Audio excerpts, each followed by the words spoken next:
Imara Reis foi sempre uma pessoa além. Além das convenções, além de seu tempo, e muito mais do que uma atriz e uma diretora consagrada. Está sempre em busca do crescimento pessoal e do aprimoramento de suas relações, que cultiva com o cuidado e a franqueza dos que sabem dizer o que pensam, sem desrespeitar nem desconsiderar a ideia dos outros. Esta mulher está inteira em seu trabalho como diretora e atriz de cinema, teatro e televisão, tendo integrado elencos históricos como os dos espetáculos Calabar, Lampião no Inferno, Lição de Anatomia, Vejo um vulto na janela, me acudam que eu sou donzela, ou Divinas Palavras. No cinema, o seu brilhantismo em filmes como Flor do Desejo, Jardim de Alá, Romance, Minha Vida em Suas Mãos, filme Demência, rendeu-lhe inúmeros prêmios e o respeito dos maiores diretores do país. Eu vou conversar com a minha queridíssima amiga, para minha alegria, Imara Reis, que acabou de entrar e eu vou chamá-la. Venha para cá, dona Imara.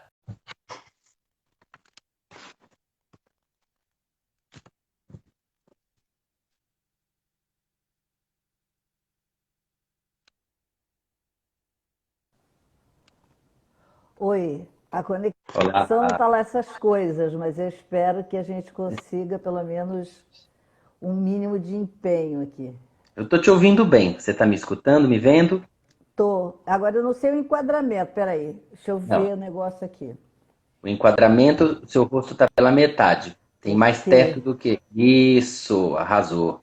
é, eu vou ter que botar uma coisa para segurar o celular, porque senão eu vou ter que ficar eu segurando, sabe assim? Sim. Não vai ser nada bom. É, aí você fica com cãibra no braço. Pronto. Deixa eu ver se agora tá. Tá? Tá ótimo. Tá. Então, Maravilhoso. comecemos. Let's go. Comecemos. Tem uma gambiarraça aqui atrás do. À frente e atrás, mas tá indo. Hoje foi um dia muito complicado aqui em São Vicente, porque de manhã estava um calor de alto verão e agora tá frio.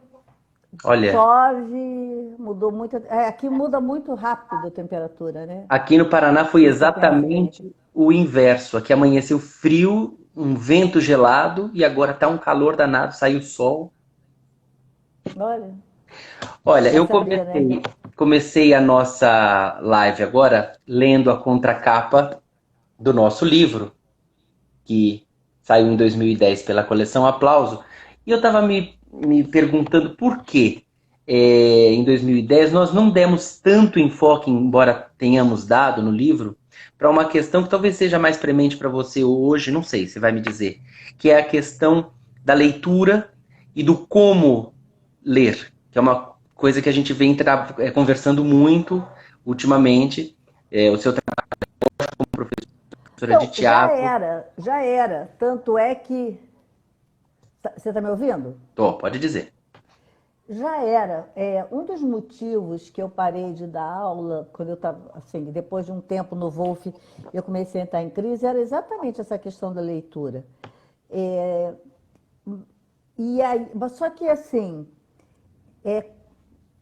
como você criar um sistema de percepção e compreensão de texto, entendeu? Que fuja às tradicionais aulas de português.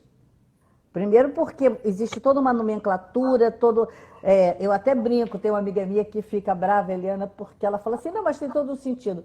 Eu queria matar a pessoa que trocou análise lógica por análise sintática. Porque por uma pessoa análise sintática, que é uma pessoa que chega, por exemplo, sai do fundamental, está saindo do fundamental e entra no que era, na minha época chamava de ginásio, é uma coisa que não tem o menor sentido. Lógica já tem algum sentido. Pode ser que não seja nem lógica necessariamente essa análise, mas é uma palavra que está mais próxima das pessoas do que as nomenclaturas, né? Tipo assim, suarabate, por exemplo, estilística. Tem uns nomes que vêm do grego.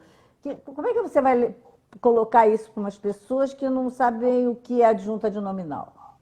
E por que adjunto adnominal? Quer dizer, não dá para você se basear na formação gramatical, que auxilia muito, mas ao mesmo tempo que afasta as pessoas, porque é um universo tão díspare, né? Assim, então, eu naquela época, eu já iniciava com a oficina, já estava preocupada com isso, porque na verdade essa preocupação com a leitura, ela começou para mim em 2002, 2003, porque eu não sabia essa coisa do analfabetismo funcional no terceiro grau. Isso que eu queria te perguntar, qual é o sintoma social que você identifica para desencadear essa sua preocupação e essa pesquisa até, né, de como fazer atores lerem melhor e compreenderem melhor para poder fazer seus trabalhos com mais qualidade? As cenas, as Uhum. cenas. Porque como é que começou? Assim, quando eu estava no Wolf, eu dava aula de interpretação, mas eu assistia todos os vídeos que eram gravados nas aulas de câmera, tá? Tá. E eu via que não era por falta de sentimento, não era falta de entrega, não era falta. Mas assim, a estrutura da cena não era compreendida. O que que aquela cena queria dizer? Por que que aquela cena estava naquele momento, naquele lugar?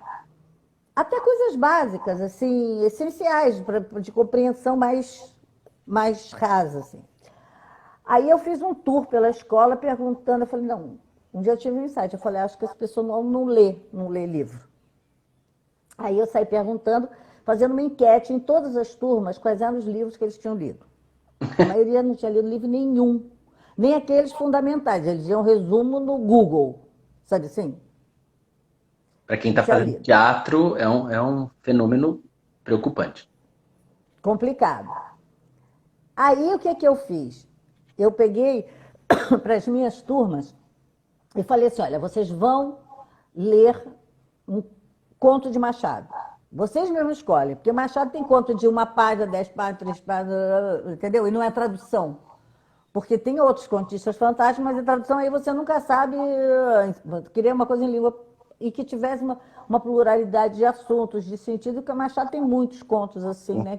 E são acessíveis. Quer dizer, na minha lógica era acessível. Aí, por exemplo, tem um conto lá do Frei, acho que é Frei Galvão, não lembro mais o nome do Frei, ou Frei Simão, uma coisa assim. Muitos escolheram porque é um conto pequeno, é um conto de 1 página e meia. O que que acontece? É um cara que era super pio, super caridoso, santificado, e no mosteiro que ele vivia, todo mundo o admirava exatamente pela sua santidade.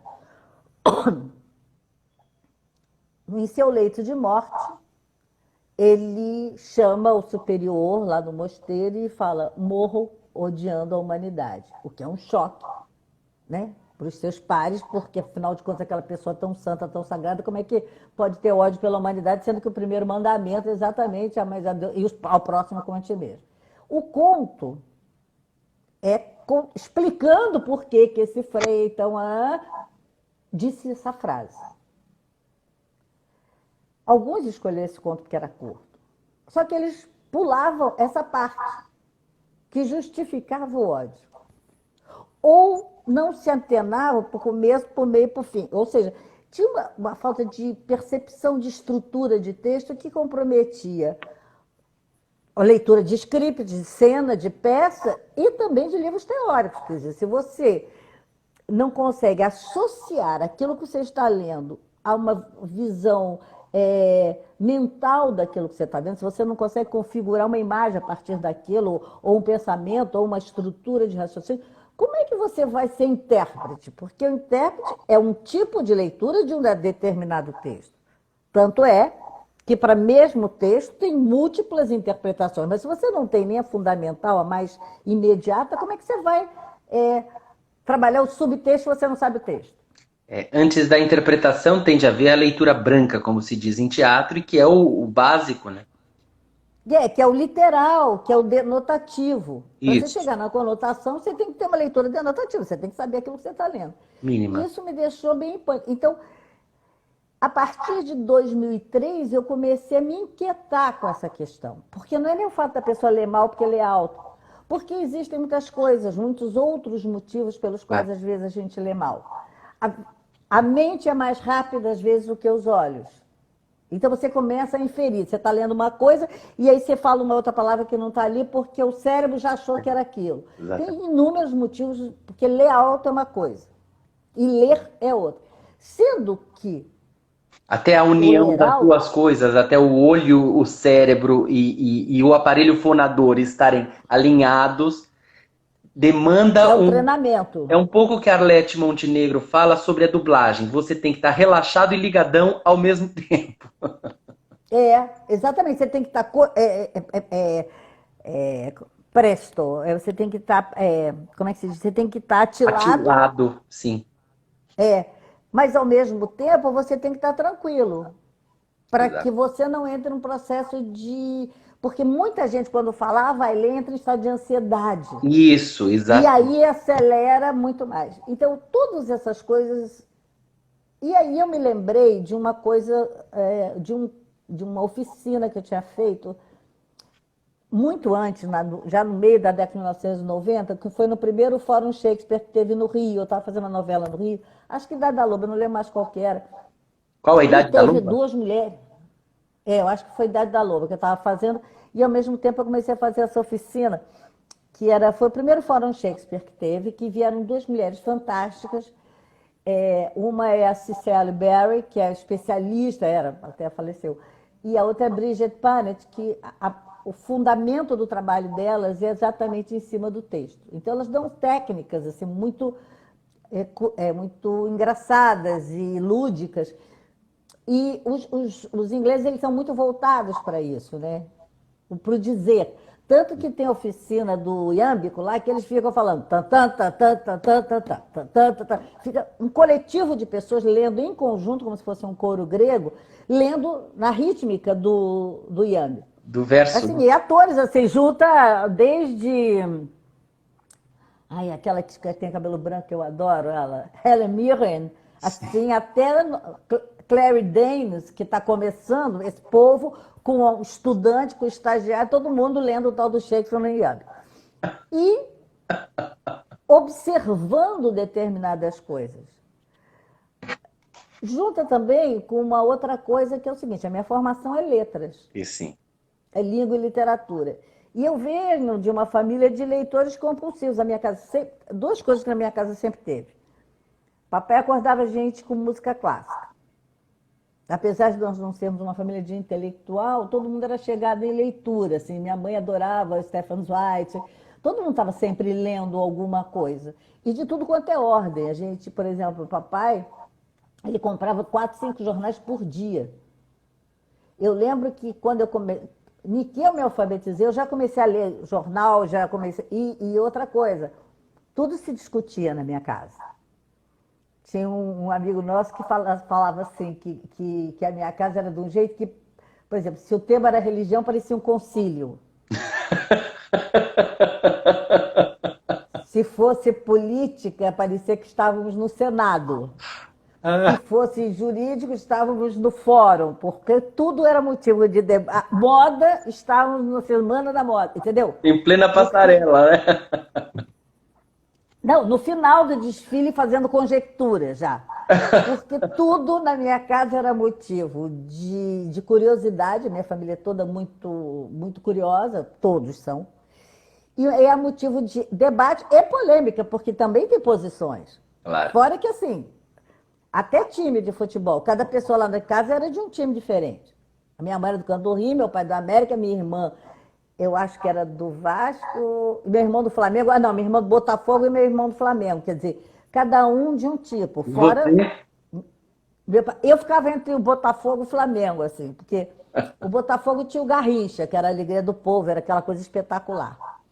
E o Flamengo tem aquela torcida que é uma coisa assim, um evento, né?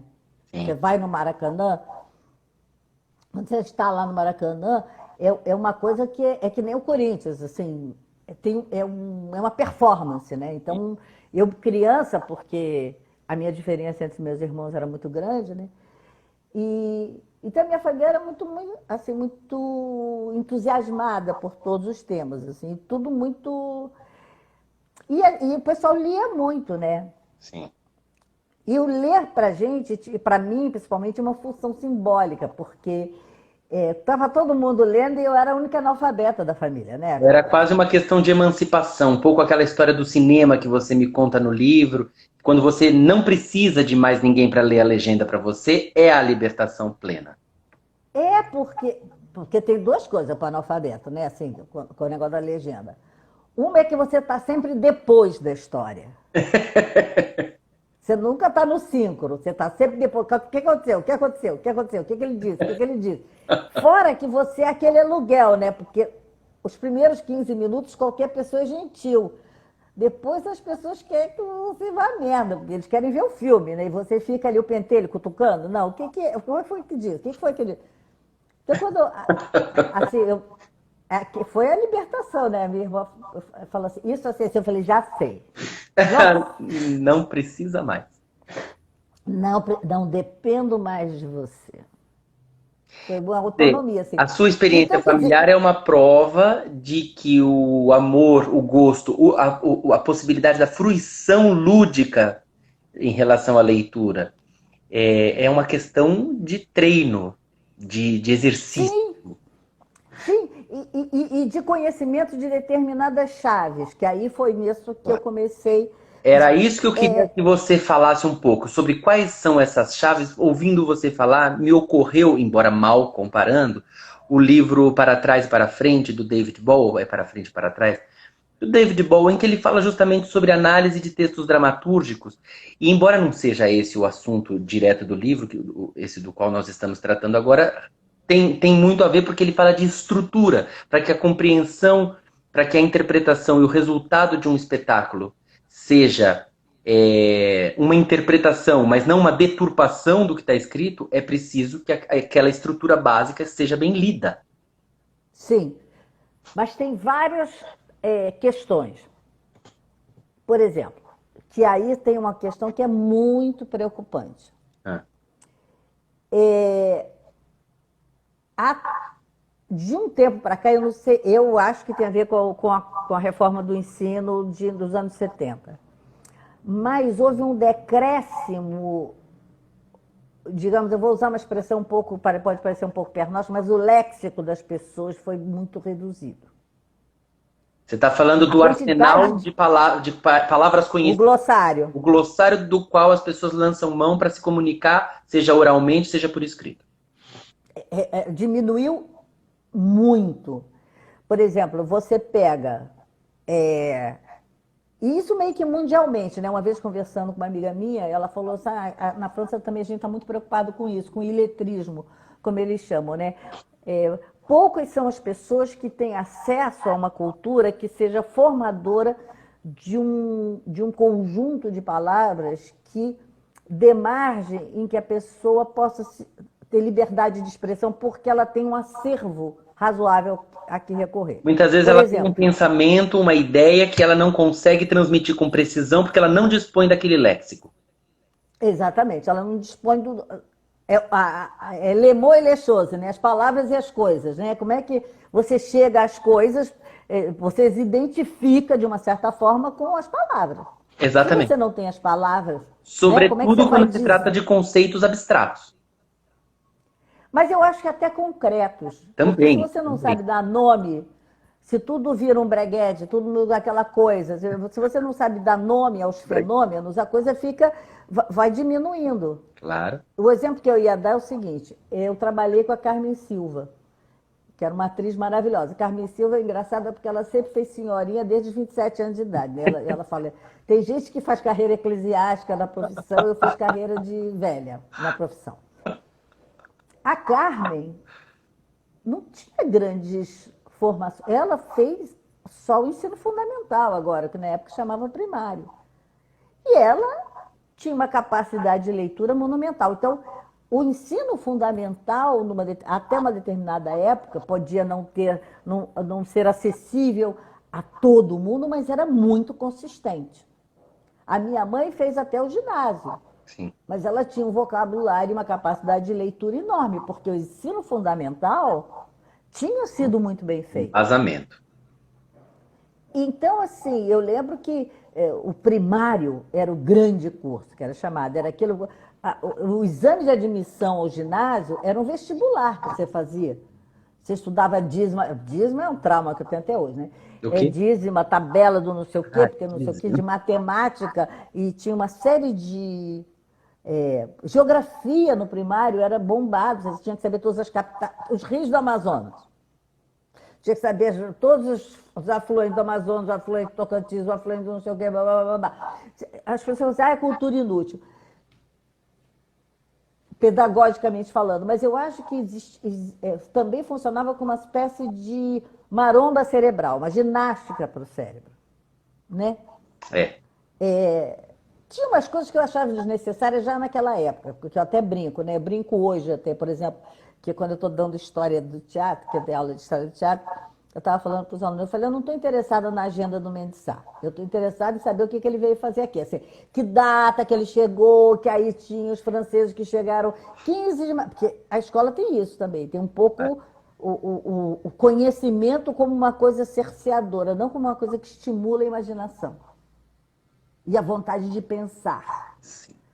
Agora, também tem isso. Às vezes você tem professores que vão para esse lugar e que é maravilhoso. Eu lembro, por exemplo, quando eu comecei a estudar latim, era uma decoreba, que eu tinha que É. ficar estudando as conjugações, as declinações, e meio que os textos também, né? O traduzir o César, o Cícero, aquelas coisas eram tudo muito mecânico. De repente, eu começo a ter aula com a irmã Dulce, e eu tirei 10 o ano inteiro, porque eram fascinantes as aulas dela de latim.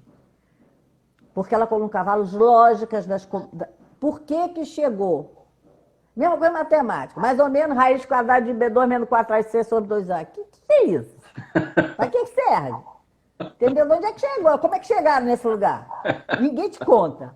A irmã Dulce era aquela pessoa que ensinava você a pensar. Então, remetendo a todas essas pessoas, e algumas pessoas da classe mesmo, tipo Stella Adler, o próprio Stanislas, O próprio eu Stanislau. comecei a juntar alguns procedimentos de análise de texto da classe, com alguns procedimentos da Lília, professora Lília, professora de literatura francesa que eu tinha, que era fantástico. Por quê? Porque também, para que você leia uma obra, você tem que saber em que contexto histórico ela foi gerada.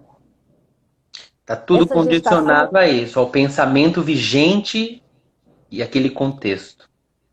Porque todo texto é um diálogo. Ele está dialogando com o quê? Com que época? Com que interlocutores? Com que momento? O que aconteceu antes? Como é que você vai entender as condições de classe de um Balzac, por exemplo, sem saber o que veio antes? Se você nem sabe que tinha a Revolução Burguesa, como é que você sabe da ascensão da burguesia? Ou por que do realismo? Do Exatamente. naturalismo? Até Né? para dimensionar qual é realmente a relevância e o nível de ruptura que esses autores empreendem, razão pela qual eles são quem são, porque o cânone se estabelece enquanto cânone por uma razão. A gente acata, mas convém compreendermos o que eles rompem, qual é a tradição que eles subvertem, qual é o passo que dão. Para isso, é preciso que se compreenda o contexto, né? Exatamente, por exemplo, quando acho que é Antero de Quental, né, que escreve Bom Senso e Bom Gosto, ele está discutindo com quem? Pois O é. que veio antes? Qual é o contexto em que isso surge? Que ruptura é essa? Né? Mas, ao mesmo tempo, também, é, por que a comédia ela é considerada menor? Porque ela fala do povo.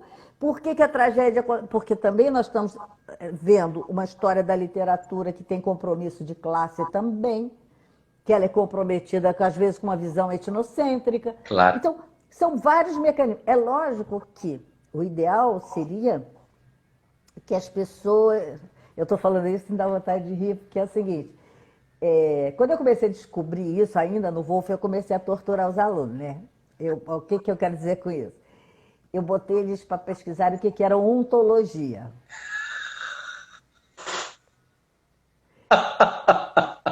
E aí um deles um dia ligou para mim, madrugada, e falou assim, que merda é a gente? Que é isso de ente? Eu falei, lê que você vai entender. Não estou entendendo esse negócio de ente. Isso é muito complicado Então, eu mesmo. participo presente do verbo ser. Eu estou no momento. O estado do ator é o estado doente. É por isso que eu mandei. Está doente. Que história dessa de ente? E essa história de em si como fenômeno? Então, raciocínio. É, Então, porque eu botei eles para lerem filosofia. E aí eu é, fazia uma coisa que eles ficavam é o revoltados. Dasein, né? É o Dasein do Heidegger. Não, e aí assim, que eles ficavam bravos, porque, assim, primeiro que eles queriam me dar um golpe, aí eles iam pro Google, copiava, colava, copiava, colava, copiava, Ah, colava, tá copiava, bom. colava, copiava, colava. E vinham com os trabalhos desse tamanho. Aí o que, que eu fazia? Eu falava, não, agora você vai contar pro resto da turma o que está aqui dentro. Claro. Quem dava o golpe era você, né? Eles não tinham nem lido, Meu né? Deus. Aí ficava tudo em pânico. E agora? Bom, você não vai corrigir? Não, porque eu sei o que, que tem. Você não vai ler? Não, eu sei o que, que tem dentro. Eu não preciso ler. Quem precisa ler são vocês. Eu sei, vou ficar lendo uma coisa que eu já sei, para quê? Né? Aí eu comecei a falar de Gestalt, que é a questão da forma, porque é uma forma, questão de pertinência, por que que... porque assim,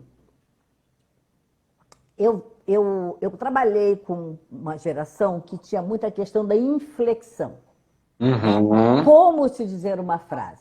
Agora, como se dizer uma frase vai depender de como que você quer que aquela frase seja dita dentro de um determinado contexto e dentro de uma determinada leitura, porque a leitura também ela tem possibilidades, né? Claro. Tanto que é que vários encenadores podem destacar determinados aspectos de determinadas Eu obras. acho Tanto é ótimo que o as adaptações. exemplo que você dá de pegar uma frase e fazer várias vezes a mesma frase, dando ênfase cada hora numa palavra diferente e a Numa palavra perceber o diferente. quanto a frase pode significar coisas as mais diversas, às vezes até antagônicas. É. A começar E por um aí a exemplo questão que da você. polissemia, né? Exatamente, a polissemia. Você uma vez me deu um exemplo que eu acho maravilhoso, básico e exemplar mesmo, que é o bonito. A palavra bonito. Que pode ser tanto um elogio quanto uma puta bronca, né? É. Próprio Bom Dia, que tem até Tudo. aquele folclore que conta que não conseguiram estrear uma peça porque eles não conseguiam definir a intenção da primeira frase, que era bom dia. Mas entendeu? O pior de Tem tudo é desde que aquele. é, né? Não, desde de um bom dia, porque aconteceu milhões de coisas essa noite, bom dia, porque o dia está estupendo. Como bom dia, por que bom dia? Mal-humorado, né? Bom dia, Bom, porque. E má tem um bom vontade. dia, né? Tem um bom dia, tem várias possibilidades, né? Mas qual é o contexto, né? Outra coisa também é o seguinte, a coisa da remissão, da referência, né? Por exemplo, tem um autor francês que escreveu, Javier Demetre, o mestre, eu nunca sei como diz o nome dele, que escreveu um livro chamado Voyage autour de ma chambre, quer dizer, viagem em torno do meu quarto, né? E aí, eu não lembro se é o Alexandre Herculano, é um português, que ele começa... Viagem à minha terra natal, eu acho que é o Alexandre Herculano. Ele come... Viagens na Minha Terra é do Garré, não é? Almeida Garré, É de fato, Almeida Garré. Almeida Garré. Almeida Garré. Ele começa falando assim, que tem umas pessoas que moram num lugar que faz frio, que é sombrio, que fiquem girando em torno do seu quarto, eu até entendo, porque na terra deles não tem tanto apelo para sair. Mas aqui, ele começa já uma interface, né, com... Se você não sabe essa referência, então, como você buscar as referências, como você buscar as pistas, não só para o sentido primeiro daquilo que você está lendo, como das circunstâncias, que era a coisa que mais ficava esquisita, que mais ficavam esquisitas nas interpretações das cenas, porque eu falava, gente, mas as famosas circunstâncias propostas não são essas. De onde é que vocês tiraram essa ideia? E no começo havia um gap, assim, um vão entre a minha percepção do que eles estavam fazendo e o porquê da falha.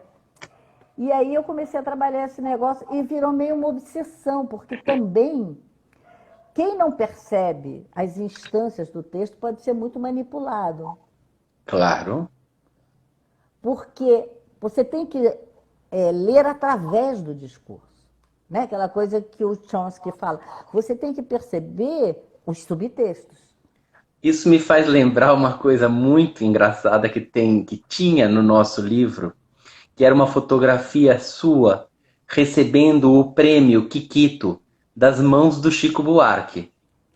É. E não sei se você se lembra que a legenda da foto era Imara recebendo o Kikito de Chico Buarque.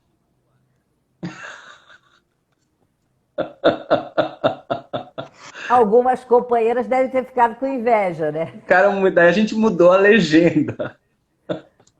É. O livro já E estava também, às gravado. vezes, os jornalistas fazem isso de propósito, né? Isso. É a recriação do sentido, em não dizendo nada que esteja errado do ponto de vista formal, induz, Não tem nada demais ali. mas induz a uma leitura a outra. E isso também é uma É. forma de manipulação, né? Consciente ou inconsciente. E coisas agora, por exemplo, né? Quando houve a votação, negócio da liberar a dívida das igrejas, né, que deu um buchicho, as pessoas estão discutindo, na hora eu fiquei assim meio cabreira, falei, opa, o que é isso? Até que eu fui entender como é que realmente a lei se articula. Eu tinha certeza, né, que o cidadão que ora ocupa a presidência ia dizer que não, porque ele precisa ficar bem com uma determinada ala. Claro. Entende? Porque tem um jogo político ali. Entendeu? Tanto é que agora, eu acho que eu tenho que fazer um plebiscito dizendo, não, temos que realmente perdoar. Entende? Porque se você não tem essa argúcia de perceber quais são os mecanismos que estão... Porque texto também tem uma coisa que eu sempre falo, porque tem o texto, que são as pistas, e tem... É que nem música, o que está entre as palavras.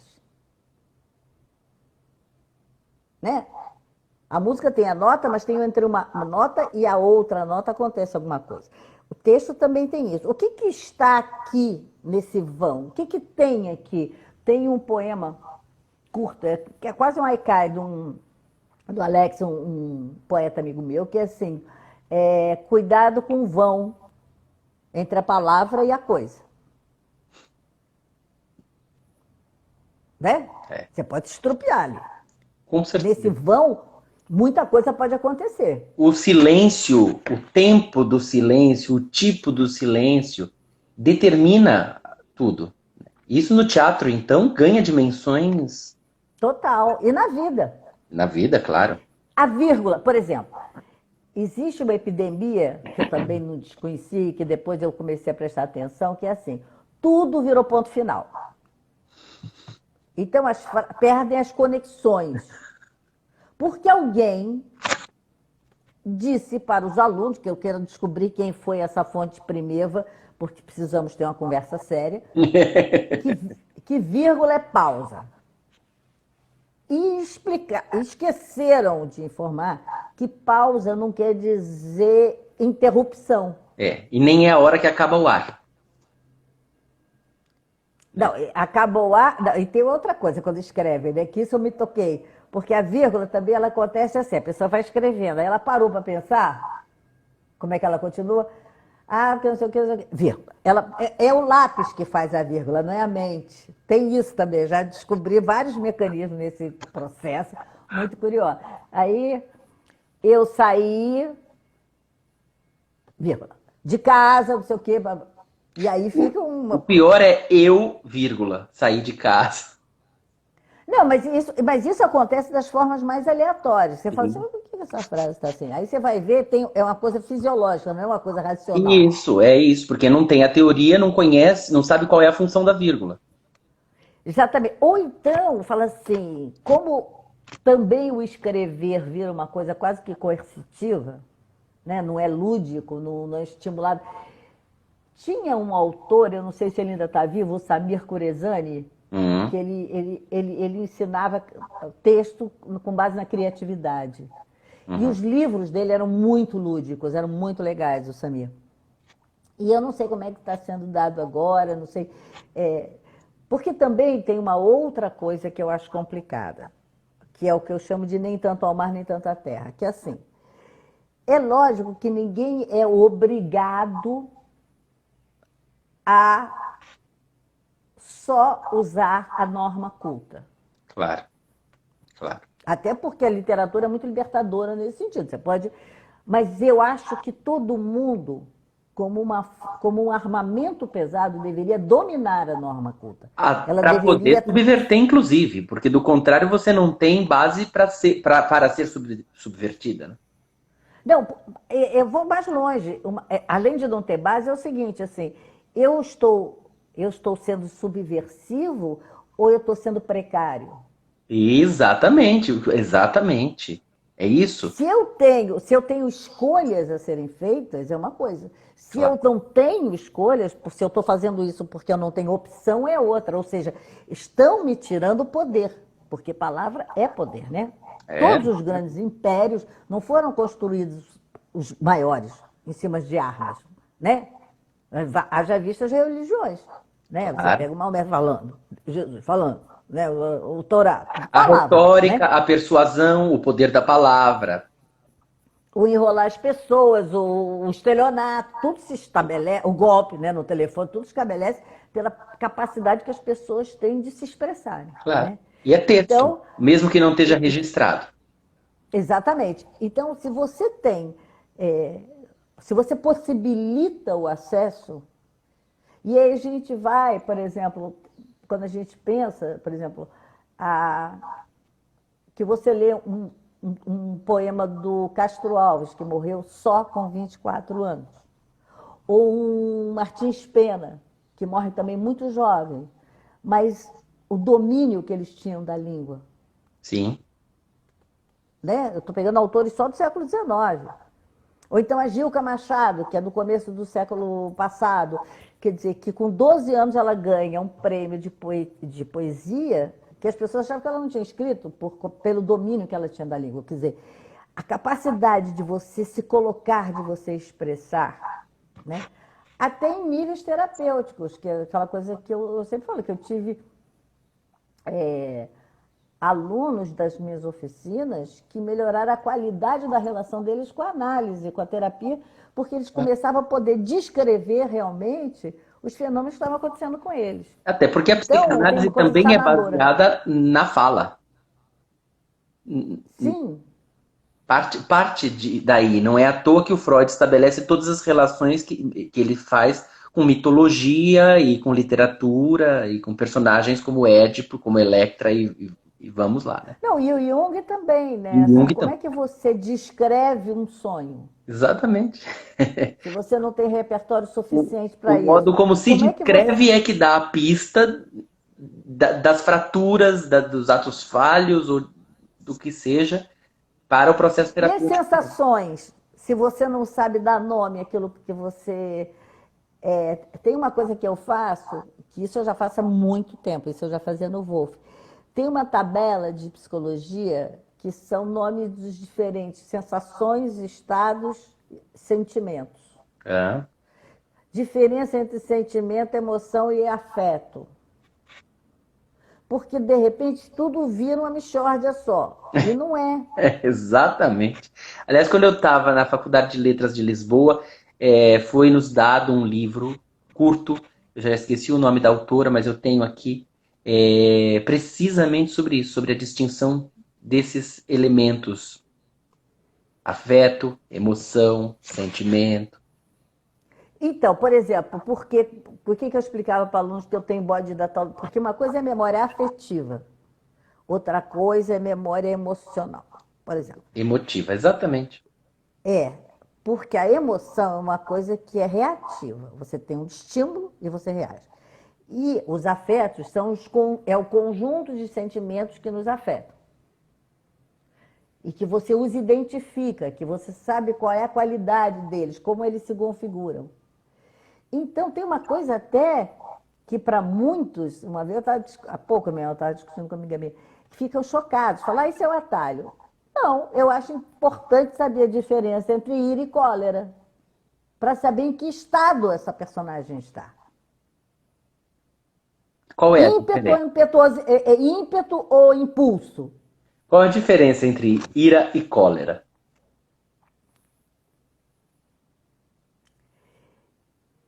O estado, a cólera em geral tem uma coisa a ver com o estado, com um contínuo, entendeu? Porque são diferenças semânticas sutis, mas que interferem. Por exemplo, em geral, quando a gente fala de cólera, a gente fala mais de temperamento, Ah, né? Temperamento colérico, ou seja, a pessoa, né, que ela é irascível. Mas a ira é uma coisa que pode se irromper em você em determinado momento, né? E que é uma oitava acima da raiva. aham. Me diga Essa uma coisa do coisa. grau também. É, me fugiu o que eu ia te perguntar, meu Deus. Ah, deixa eu falar uma coisa enquanto você pensa. Por Diga. que eu estou com essa maquiagem hoje? Que eu quero falar de uma pessoa que foi muito importante na minha vida e que ontem eu tive a triste notícia de que ela tinha falecido, que é a Sher Hite, que foi autora de um livro que veio de uma tese que ela fez na Universidade de Harvard, chamado Relatório Hite, Hite Report, e que é dos anos 70, 1970, daquela década, em que ela resolveu pesquisar a sexualidade feminina. E ela Uhum. tem uma história muito interessante, porque ela era modelo, né? Consta a lenda, não sei se isso é fato ou se é folclore. E que um dia ela participou de uma propaganda, de uma publicidade, de uma máquina de escrever, dizem que era da Olivetti. E que o texto era, ela é tão inteligente que não precisa nem que a pessoa que a opere seja, tipo assim. E Ah, era ela a secretária burra, a isso, modelo. entendi. Daí ela ficou irada e se tornou, falou, que isso, como é que tá com a mulher assim? Isso é a lenda que diz, eu não sei se tem procedência. E aí ela se tornou feminista a partir disso, foi ver o que era as coisas de tratar a mulher desse jeito, não sei o quê. E depois de um certo tempo ela começa a se interessar também por umas questões bastante pessoais, pela sexualidade feminina. Sim. E aí ela faz uma pesquisa, ela entrevista 3.000 mulheres sobre sexualidade. E ela chegou a determinadas é, percepções a respeito da sexualidade feminina que não eram muito trabalhadas naquela época. Consta que antes, em alguns lugares, na Polônia, teve uma mulher que falou sobre, sabe assim, mas tudo muito longe, né? Séculos passados, mas depois nunca mais ninguém falou nesse assunto. Sim. E aí ela faz esse estudo, né, meio antropológico, meio sociológico, não sei o quê, e ela trouxe para as mulheres essa visão, e muito esclarecedora, inclusive, porque ela chega a conclusões que a medicina só foi chegar de 2008 para cá, que a fisiologia da sexualidade feminina é muito recente, é coisa do Uhum. século XXI. Sim. Quer Que dizer, loucura isso, meu Deus. porque, aliás, tem uma coisa muito engraçada. Os, tem um livro, que é um livro oficial da medicina nos Estados Unidos, que tiraram a palavra clitóris, assim, de repente. O clitos, depende da. Não pode, tiraram dos anais da medicina por volta dos anos 40 ou 30. Meu Deus. Então, quer dizer, teve uma época que tinha, o que deixou de ter. E aí eu estava vendo, ela tinha essa maquiagem assim, com a sobrancelha bem clarinha, porque em geral eu escureço a sobrancelha, né? E aí eu resolvi fazer uma homenagem a Sherry Heights. Por Muito isso que eu bem. fiz essa maquiagem, com bocão e pouco olho. Tá ótima. Ficou excelente. Com Essa clitóris coisa e tudo. suave. Não, e ela era assim, ela falava as coisas mais assustadoras para a moralidade americana, que é a careta dos Estados Unidos, né? O meio americano. E ela falava com a maior doçura. Ai, que Ela maravilha. falava, não, você vê os vídeos dela, ela tem uma suavidade, uma forma assim. Não é assim que nem eu, assim, essa coisa nhansânica que eu sou, não. Ela, Isso, ela é bem eparrênica, Oxum, sabe? eparrênica. É eparreica. Não, ela é completamente Oxum, ela é suave. Mas E ela também isso fala volta. coisas que demolidoras da estrutura moral, assim, conservadora, entendeu? Mas só que ela fala assim, numa suavidade. É, e eu era fãzó, ela faz parte da minha trilogia, da minha Santíssima Trindade, que é a Alessandra Kollontai, a Sim. Rosemary Muraro e ela. E a padroeira é a Simone de Beauvoir, né? Ah, Então eu claro. falei, não, hoje eu vou homenagear o pacote, porque todas estão agora no Cosmo nos protegendo. Sim. Bom, É, até, lembrou o que você queria perguntar? sim, era a questão do ator inespecífico, que de certa maneira remete o artista também para essa forma que a gente estava falando até agora de leitura, de texto, de literatura e tudo mais, a não especificidade é, com que um texto pode ser abordado de acordo com a intenção e o contexto, e a ideologia, etc, etc. Não, o ator inespecífico é outra coisa. O que é? O ator Deixa inespecífico eu é só ver uma assim. coisa. A gente tem pouco mais de 10 minutos, infelizmente. Não, eu consigo ser sintético. Tá. O ator inespecífico é o seguinte: quando eu comecei a fazer teatro mesmo, quer dizer, eu fiz no Santa Marcelina, aquela coisa bem estudantil. Quando eu comecei na faculdade, o nosso diretor ele tinha toda uma formação do Grotowski, e o Grotowski bombava naquela época. Você está falando do grupo Laboratório e do Gondim. Do Gondim, do Grupo Laboratório. Ok. Quando eu começo, a primeiro grupo que eu trabalhei profissionalmente, que a gente não chegou a estrear, também tinha um viés assim, meio laboratório, meio Grotowski, meio Stanislavski, que era com o Nelson Xavier. Mas quando eu fui fazer a primeira peça mesmo, era Teatro Popular Nordestino. Não tinha um ano para ensaiar. E onde é que eu enfio o tal do Grotowski nesse negócio aqui? Então, eu tinha uma série de demandas que o meu repertório anterior não resolvia. Eu não fiz conservatório, que no Rio era conservatório, né? Nem fiz tablado, essas coisas. Daí eu comecei a pesquisar quais autores me traziam possibilidades de resposta às demandas de mercado que eu tinha.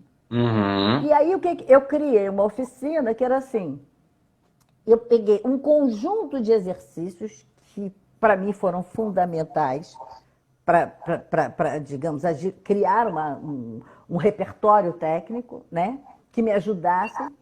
E a oficina era o seguinte, esse exercício eu dizia de quem era, de onde que eu fui pegar, se foi o autor tal, foi o autor tal, tal, e como eu poderia aplicá-lo no teatro, no cinema e na televisão, independente do estilo que estava sendo trabalhado. Ah, entendi.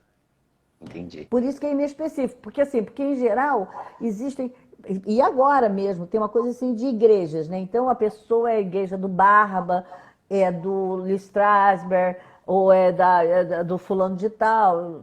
Mesmo na Argentina, onde eu estudei, que tem mestres fantásticos, tem muito assim, é discípulo do Fernandes, é discípulo do Gandolfo, é discípulo da Jussen, é discípulo...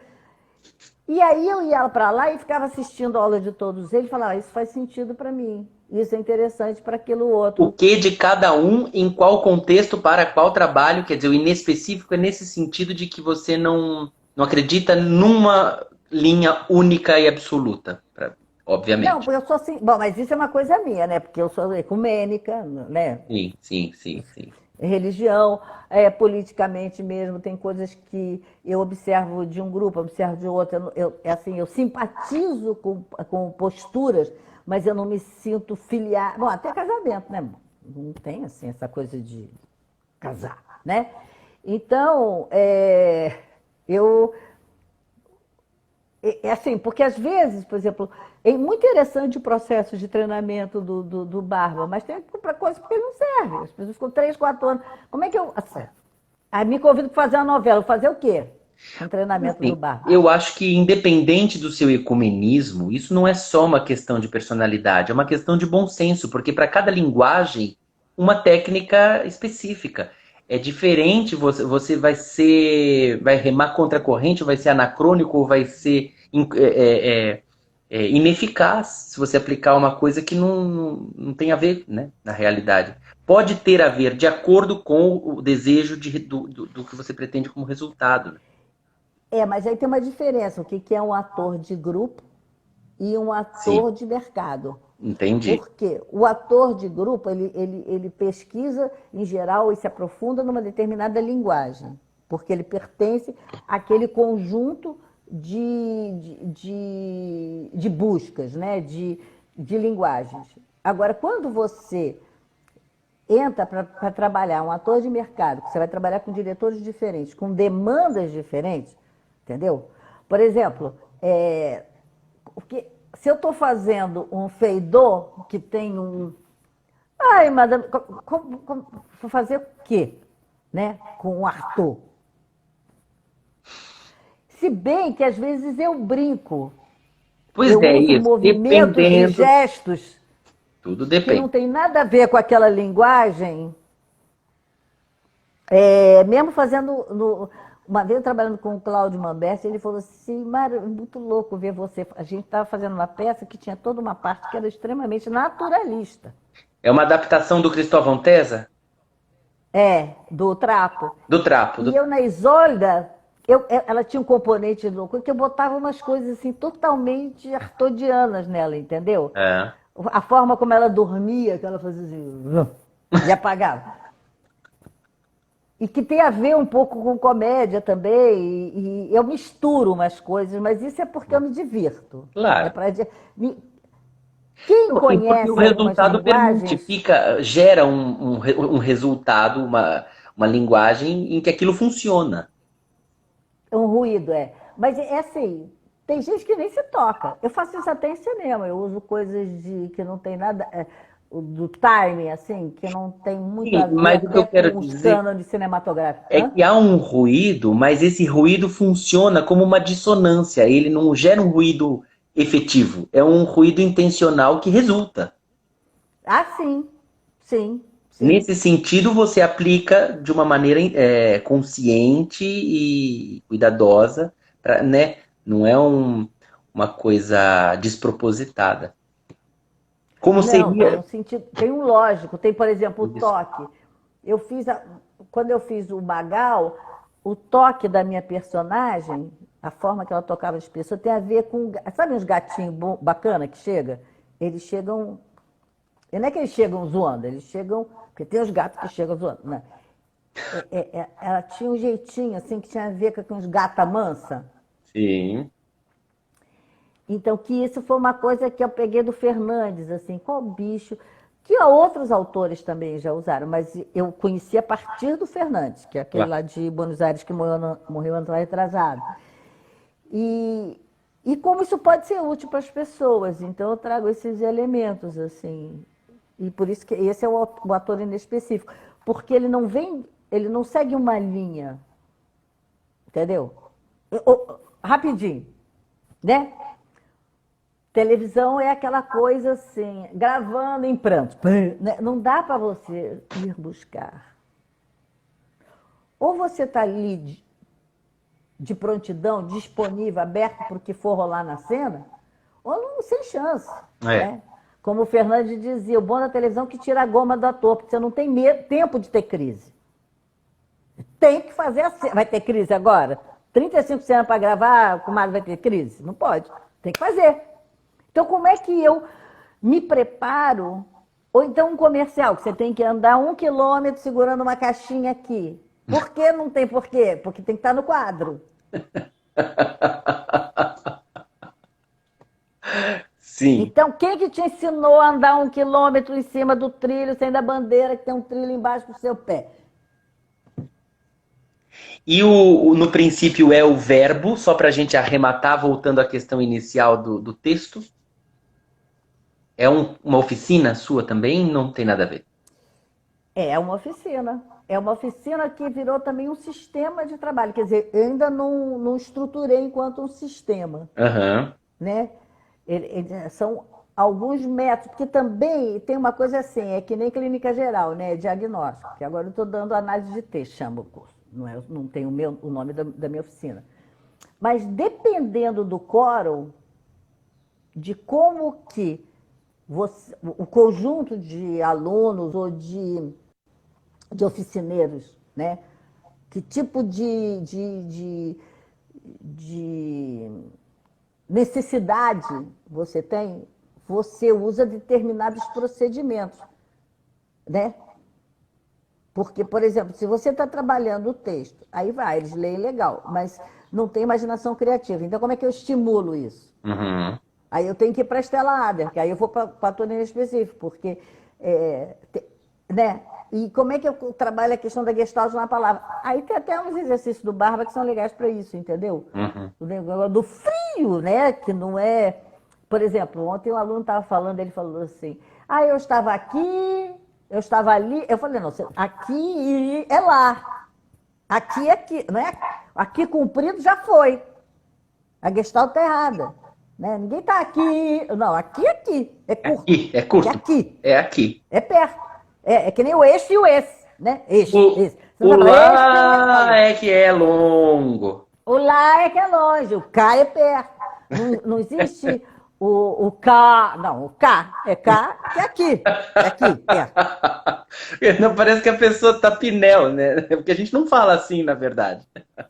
Não, se você prestar atenção da forma que a gente fala, se a gente vai tendo acesso, né, aos sentidos das coisas, a gente usa certo. Sim, A claro. gente só usa errado quando a gente não sabe o que significa. Né? Não para pensar no que está dizendo e não lê corretamente para poder reproduzir direito, né?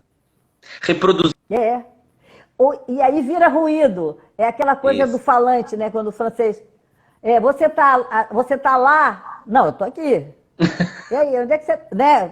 Alô? Estás lá? Né? Não, tô aqui. Né? Maravilha. Ô, minha amiga, infelizmente o nosso tempo chegou ao final. O papo foi maravilhoso. Aprendi muito, como sempre. Vamos começar a marcar uma live por mês, lives temáticas. Cada live fala de um assunto. Oficina constante. Tem que ser, porque com você uma live só não dá para falar de carreira, de texto, de literatura, de teatro, de projetos, de tudo ao mesmo tempo não dá. Graças a Deus. E de como que a gente vai ocupar a imprensa oficial, porque eu tô com esse negócio da biografia presa lá, e não só a minha, de todo mundo. Não, mas, por exemplo, eu tô querendo a do Paulo José e não tô conseguindo. Olha o tamanho, olha o tamanho. A gente vai fazer a ocupação da imprensa, vamos adquirir esses direitos para nós de novo, vamos refazer esse livro, ampliá-lo, melhorar. Mas libertar os direitos. Eu acho que a gente tem que fazer Mas uma eu acho que a campanha gente para já libertar os tem os direitos de todo direitos mundo. libertos. Isso a gente já tem. Porque já passaram, acho que eram 5 anos e tudo mais. Mas depois eu te explico com calma, porque agora a live vai cair se a gente não desligar, infelizmente. Tá bom? Fica bem. Beijos. Muito Tchau, obrigado. beijo para todo mundo. Para vocês Tchau. também. Obrigadão.